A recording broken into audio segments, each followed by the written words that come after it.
हे माँ श्री रो भाग्य देवी तू माँ तू ही ताको जो रास्ता देखेबू से रास्ता रे तार भविष्य तो जीव माँ तेणु जहाँ हितकर तू आमको से रास्ता देखा माँ तू आमको से रास्ता देखा।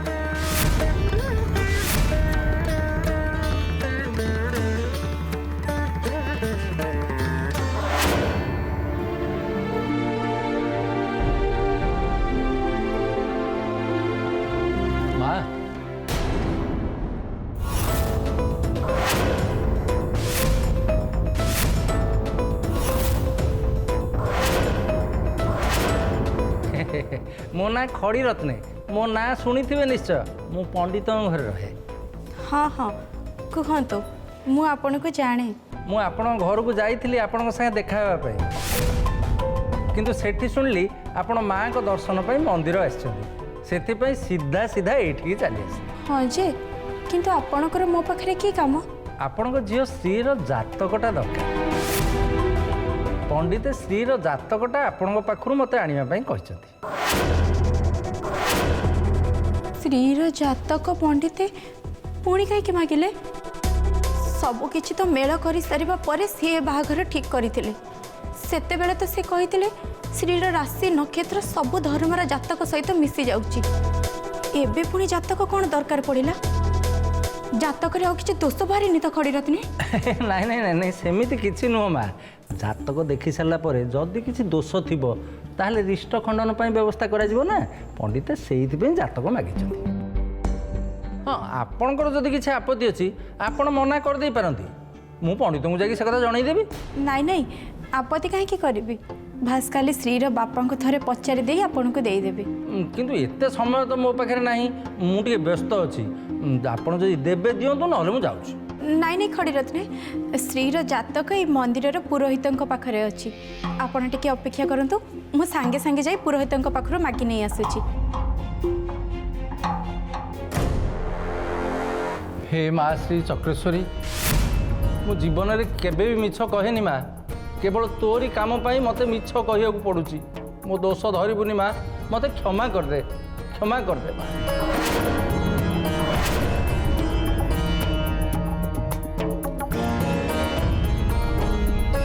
नियंतु माँ आसुची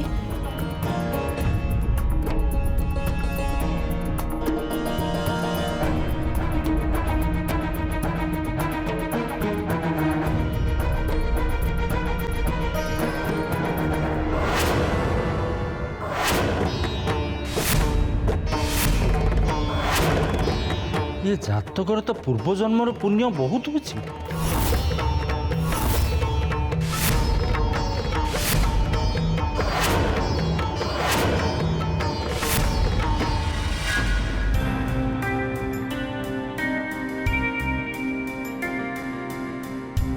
भाई ना आपण श्रीर बापा को देखी कि ना ना मुझे तो देखनी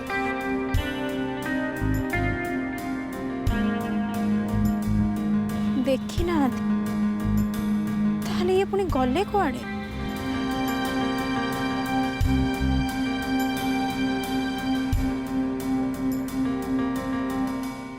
घर मंदिर को छाड़देले तो सी कुआड़े भी जानती निश्चय एठी कोठी ही थिबे नहीं जदि सी कुआड़े जाइथिबे ताले एई बाट दे तो निश्चय मंदिर को आसीबे मु जाउची एठी बसी ही तांको अपेक्षा करिबे।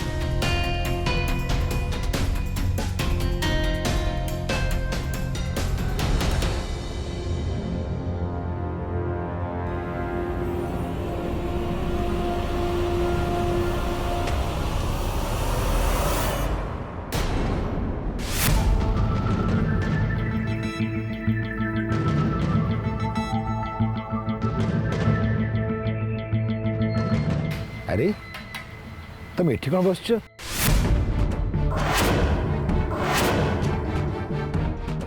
अच्छा बाहाघर प्रति सब जोश आरंभ होगलानी ना पंडित नहीं नहीं नहीं मार मंदिर में समस्ते समान तेणु एठी हाथ जोड़ी नमस्कार करवाटा उचित नुहे मोर कहवा कथा है जदि दरकार पड़े ताले बिना संकोच मत कह पैसा पत्र अभाव जो जमी बाहाघर प्रस्तुति अटकी न जाए ନାଇଁ ନାଇଁ ପଣ୍ଡିତେ ବାହାଘର ପାଇଁ ଯାହା ଯୋଗାଡ଼ ଯନ୍ତ୍ର କରିବାର କଥା ଆମେ ସେସବୁରେ ଲାଗି ପଡ଼ିଛୁ। ଏଇ ଟିକେ ଆଗରୁ ତ ଖଡ଼ିରତ୍ନଙ୍କ ସହିତ ମୋର ଦେଖା ହେଇଥିଲା। ଆପଣ ମାଗିଛନ୍ତି କହି ଶ୍ରୀର ଜାତକ ମୋ ପାଖରୁ ସେ ନେଇକି ଗଲେ।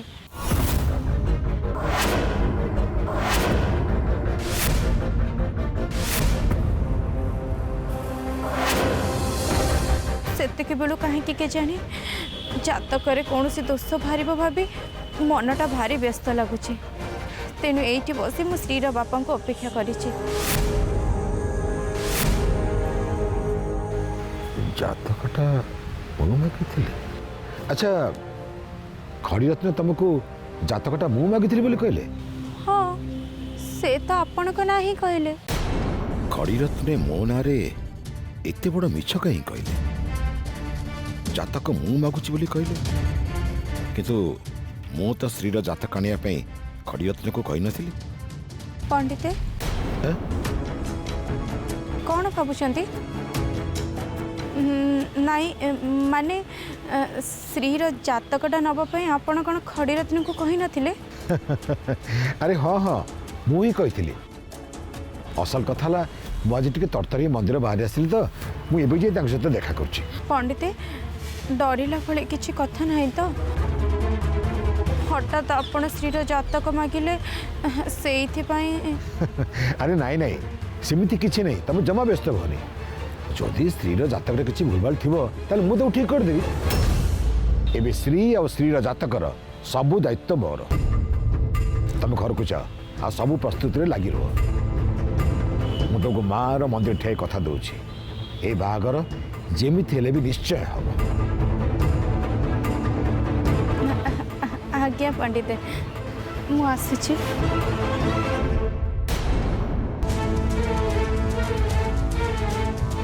ସ୍ତ୍ରୀ ବାବଦରେ ଖଡ଼ିରତ୍ନ ତାହେଲେ ଭିତରେ ଭିତରେ ନିଶ୍ଚୟ କିଛି ଗବେଷଣା ଚଳେଇଛି, କିନ୍ତୁ ଏ କଥା ସିଏ ମୋତେ ଲୁଚେଇଛି କାହିଁକି? ଆଉ ଯଦି ଲୁଚେଇଛି ତାହେଲେ ୟା ପଛରେ ତାର ଅସଲ ଉଦ୍ଦେଶ୍ୟ କ'ଣ? ଏସବୁ ତ ମୋତେ ନିଶ୍ଚୟ ଖୋଜି ବାହାର କରିବାକୁ ହିଁ ପଡ଼ିବ।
ଆଶ୍ଚର୍ଯ୍ୟ, ରାଜକୁମାରୀ ଚନ୍ଦ୍ରାବତୀଙ୍କ ରାଶିଚକ୍ରରେ ଥିବା ସମସ୍ତ ଗ୍ରହ ନକ୍ଷତ୍ର ଶ୍ରୀର ଜନ୍ମଜାତକରେ ଥିବା ସମସ୍ତ ଗ୍ରହ ନକ୍ଷତ୍ର ସାଙ୍ଗେ ପୁରାପୁରି ମିଶିଯାଉଛି।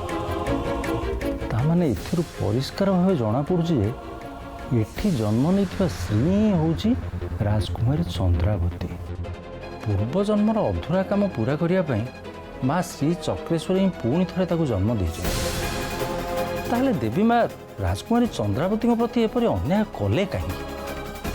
ଶ୍ରୀ ତ ତାର ପୂର୍ବଜନ୍ମର ଶପଥ ଅନୁଯାୟୀ ମାଙ୍କ ସହିତ ଶତ୍ରୁତା ଆଚରଣ କରୁଛି। ତାହେଲେ ଦେବୀ ମା ତା ସାମ୍ନାରେ ସିଧାସଳଖ ପ୍ରକଟ ହେଇ ତା ପୂର୍ବଜନ୍ମ କଥା ତାକୁ ମନେ ପକାଇ ଦେଉନାହାନ୍ତି କାହିଁକି? କିଏ ଜାଣେ ମାର ମନରେ କ'ଣ ଅଛି। ଏବେ କିନ୍ତୁ ମୋ ଦାୟିତ୍ୱ କ'ଣ ମୁଁ ସେ କଥା ଠିକ୍ରେ ବୁଝିଗଲି। ଏବେ ମୋତେ ଶୀଘ୍ର ଯାଇ ଏକଥା ଶ୍ରୀକୁ ଜଣାଇ ଦେବାକୁ ପଡ଼ିବ, ତାହେଲେ ତ ଯାଇ ଶ୍ରୀଚକ୍ରର ସୁରକ୍ଷା ହେବ। କିନ୍ତୁ ଯେ ଦେବୀ ମା ଉପରେ ଭରସା କରୁନି କି ବିଶ୍ୱାସ କରୁନି, ସିଏ ପୁଣି ତାର ପୂର୍ବଜନ୍ମ କଥା ବିଶ୍ୱାସ କରିବ ତ? ଶ୍ରୀ ବିଶ୍ୱାସ କରୁ କି ନ କରୁ, ମୁଁ କିନ୍ତୁ ମାର ଆଦେଶରେ ମୋ ଦାୟିତ୍ୱ ନିଶ୍ଚିତ ଭାବରେ ପାଳନ କରିବି। ବାକି ସବୁ ସେଇ ମା କରିବ।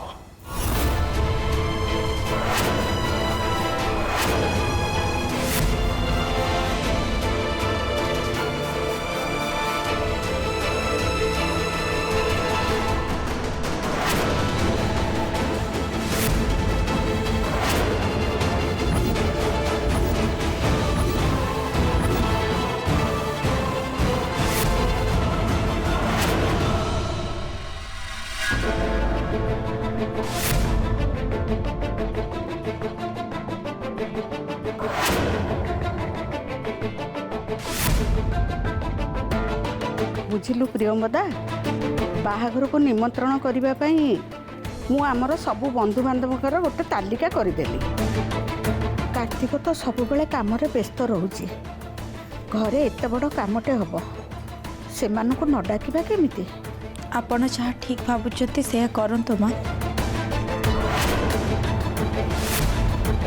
କ'ଣ ହେଲା? ତୁ ଏମିତି ମନ ଦୁଃଖ କରି ଏକଥା କହିଲୁ ଯେ?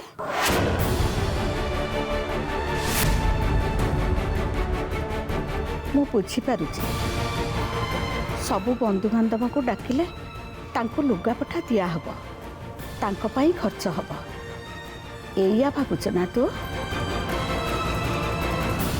ନାଇଁ ମା, ସେ କଥା ନୁହେଁ। କାହିଁକି କେଜାଣି ମନଟାକୁ ଭାରି ପାପ ଛୁଉଁଛି। ମାନେ? ଉତ୍ସବ ତ ମାତ୍ର ଆଉ ଅଳ୍ପ କେତେ ଦିନ ରହିଲା। ଆପଣ ତ କେତେ ଅନୁରୋଧ କରି ପଣ୍ଡିତଙ୍କୁ କହିଲେ ଉତ୍ସବ ପରେ ଶ୍ରୀର ବାହାଘର କରିବା ପାଇଁ, କିନ୍ତୁ ପଣ୍ଡିତେ ସେ ଏତେ ଦିନ ପର୍ଯ୍ୟନ୍ତ ଅପେକ୍ଷା କରିପାରିବେନି ବୋଲି କହିଦେଲେ। ଏତେ ଦିନ ତ ଗଲା, ଆଉ କିଛି ଦିନ କ'ଣ ସେ ଅପେକ୍ଷା କରିପାରିନଥାନ୍ତେ? ମା, ତାଙ୍କର ଏମିତି ତରତର ହେବାର ଦେଖି କାହିଁକି କେଜାଣି ସେଇ ଦିନଠୁ ମନ ଭିତରେ ଗୋଟେ ସନ୍ଦେହ ପଶିଯାଇଛି। ସତ କହିବାକୁ ଗଲେ ମୋତେ ବି କଥାଟା କାହିଁ ଏପଟ ସେପଟ ଲାଗୁଛି ପ୍ରିୟମ୍ବଦା। ପଣ୍ଡିତ କହିଲେ ଉତ୍ସବ ପରେ ସ୍ତ୍ରୀର ବାହାଘର ହେଲେ ତୋ ଶ୍ୱଶୁରଙ୍କ ମୁଣ୍ଡ ଚାଲିଯିବ। ମୋର ତ ତାଙ୍କ କଥାକୁ ବିଶ୍ୱାସ ହେଉନଥିଲା। କାଳେ ତାଙ୍କ କଥା ସତ ହେଇଯିବ ଭାବି ମୁଁ ସେଥିପାଇଁ ରାଜି ହେଇଗଲି। ଜାଣିଛୁ ପ୍ରିୟମ୍ବଦା, ସେଦିନ ଖାଲି ସେଇ ସାଧୁ ବାବାଙ୍କ କଥାକୁ ବିଶ୍ୱାସ କରି ଇଏ ବଞ୍ଚିଛନ୍ତି ବୋଲି ଆଶା କରିକି ରହିଛି। ମନ୍ଦିରକୁ କୌଣସି ବୟସ୍କ ବ୍ୟକ୍ତି ଦର୍ଶନ ପାଇଁ ଆସିଲେ ତାଙ୍କୁ ଦେଖିଲେ ମୋ ଛାତି ଥରି ଉଠୁଛି। ଲାଗୁଛି ଯେମିତି କିଏ ଆସିଥିବେ ପରା। ସେଥିପାଇଁ ଧାଇଁ ଯାଇ ତାଙ୍କ ଗୋଡ଼ଠୁ ମୁଣ୍ଡ ଯାଏଁ ଭଲ କରି ନିରୀକ୍ଷଣ କରି ଦେଖୁଛି। ଯେତେବେଳେ ମନ ବୁଝି ଯାଉଛି ନାଇଁ ଇଏ ନୁହଁ, ସେତେବେଳେ ମୁଁ ଘରକୁ ଫେରୁଛି। କେଜାଣି ଉତ୍ସବ ଦିନ ଇଏ ଘରକୁ ଆସୁଛନ୍ତି କି ନାହିଁ। ଆମେ ତ କେବଳ ଆଶା ରଖି ବଞ୍ଚିଛେ ମା। ତେଣିକି କ'ଣ ହେବ କ'ଣ ନାହିଁ ସବୁ ସେଇ ମା ଶ୍ରୀ ଚକ୍ରେଶ୍ୱରୀଙ୍କୁ ହିଁ ଜଣା। ମୁଁ ତ କେବଳ ସେଇ ମାଙ୍କୁ ଭରସା କରିକି ହିଁ ବାହାଘର ରାଜି ହେଇଛି। ଦେଖାଯାଉ କ'ଣ ହେଉଛି।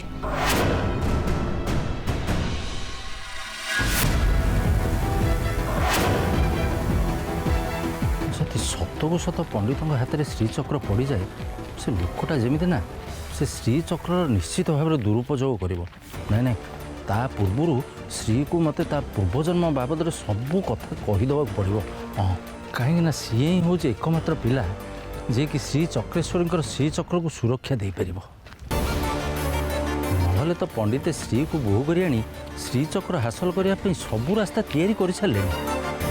ନାଇଁ ନାଇଁ, ଯେମିତି ବି ହେଉ ମୋତେ ଅନर्थକୁ ଅଟକାଇବାକୁ ପଡ଼ିବ।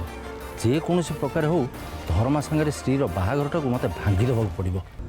ମୋତେ ସିଧାସଳଖ ଯାଇ ଏବେ କାର୍ତ୍ତିକ ଘରେ ପହଞ୍ଚିବାକୁ ପଡ଼ିବ। ଯେମିତି ହେଉ ସବୁ କଥା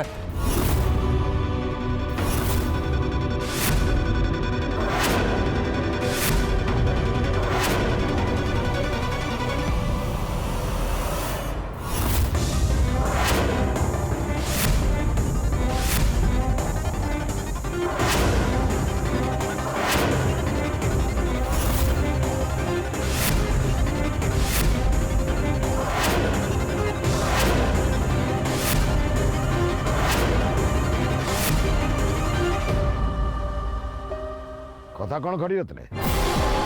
କାନ୍ଧରେ ଝୁଲା ପକେଇ କୁଆଡ଼େ ବାହାରିଛ? କ'ଣ ବାରୁଣୀ ସ୍ଥାନରେ ଯାଉଛି? ମାନେ ମାନେ ମାନେ ଏ ରାସ୍ତାରେ କୁଆଡ଼େ ଯାଉଛ ତମେ ଆଜି? ଏ रास्ता तो तुम जीवा आसवा रास्ता नुहे। ନାଇଁ ମାନେ କଥା କ'ଣ କି ପଣ୍ଡିତେ ଆଜି ସକାଳୁ ପେଟଟା କାହିଁ ଭାରି ଜୋରରେ କାଟିଲା ତେଣୁ ଭାବିଲି ଟିକେ ବୈଦ୍ୟଙ୍କୁ ଯାଇକି ଦେଖା କରିଦେଇକି ଆସେ ସେଇଥିପାଇଁ ତରତରରେ ବାହାରି ଆସିଲି। किंतु ए रास्ता तो वैद्य घर को जीवार रास्ता नुहे खड़ी रत्ने।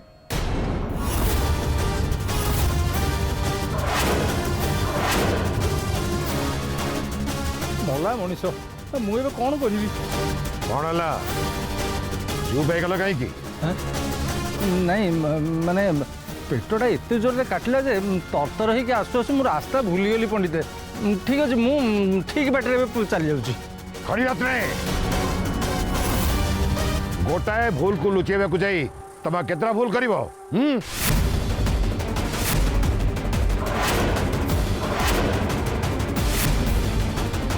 तबे स्त्री घर को जाउतलो ना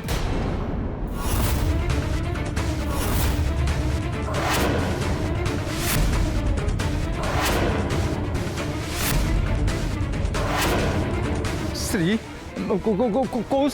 कौ श्री अच्छा कौ श्री सही श्री जार माँ पाखु ये टिके आगु तुम जातक नहीं आसीच।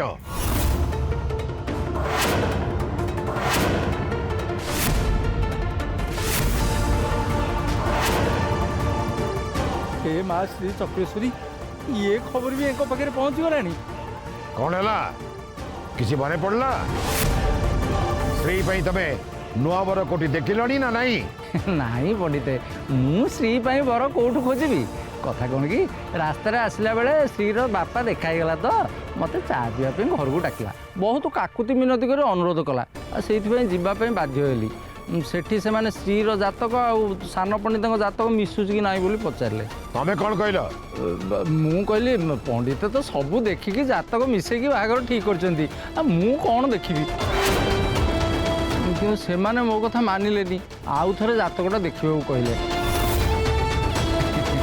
ये आजिकल तो 3-4 जन ज्योतिष पाखे जातक देखा ना से बाध्य हो कथा शुणिली आ श्रीर जातकटा आनिली। अच्छा तमें से जातक कौन देखिल देखो पंडित आपड़ एमती मत प्रश्न उपर प्रश्न पचारे डरातुनि मो पेटटा भारी जोर में काटिलानी पंडित मुझे जाऊँगी वैद्य को देखे देखी आसे मु आसूची।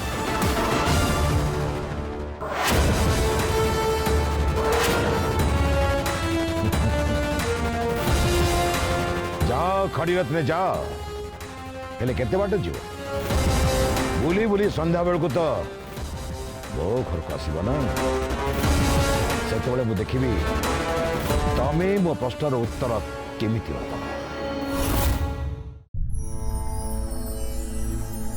माँ कुरु सफा तले द्रौपदी जेतेबेले निज शरण पशि ताक 2 हाथ टेकी देइथिले सेतेबेले भगवान कृष्ण तांकु असरंती साड़ीर संभार जोगे देइथिले। ठीक से परी आज मु तो परे भरोसा रखी तो पाद तले निजको समर्पी दउछि माँ। मो परिवार भल मंद सांग को स्त्रीर भविष्य भी तते लागिला माँ। मो मनरे स्त्रीर बाहागर को नहीं जो सन्देह अच्छी सेटा सत न हो माँ। स्त्रीर भविष्य तो जेमिति बिगिड़ी न जाऊ उद्धार कर माँ उद्धार कर। प्रियंवदा प्रियंवदा प्रियंवदा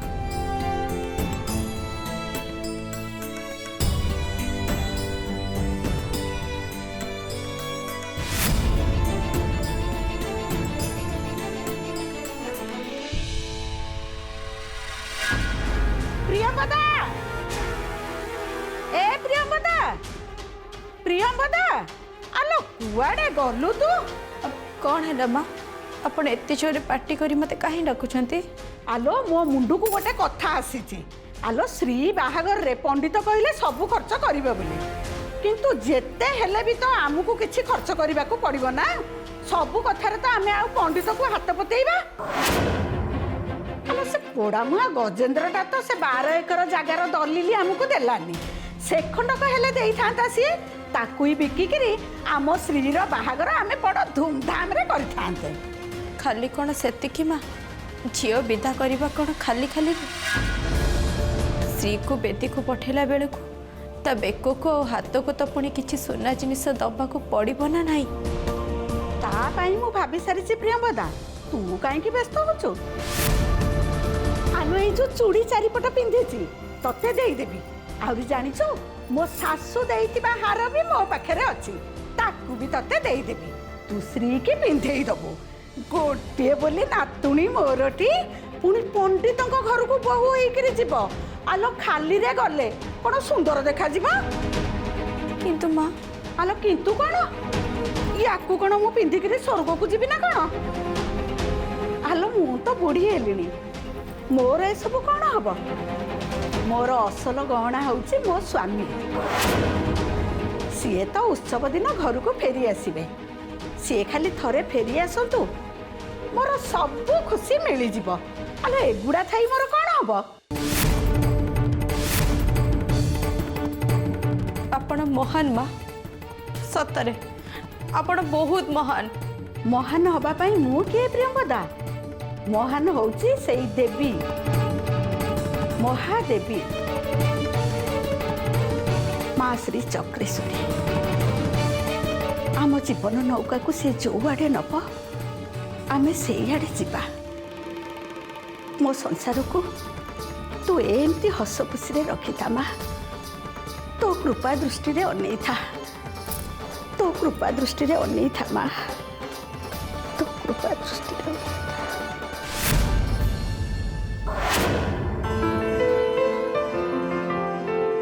ଶ୍ରୀ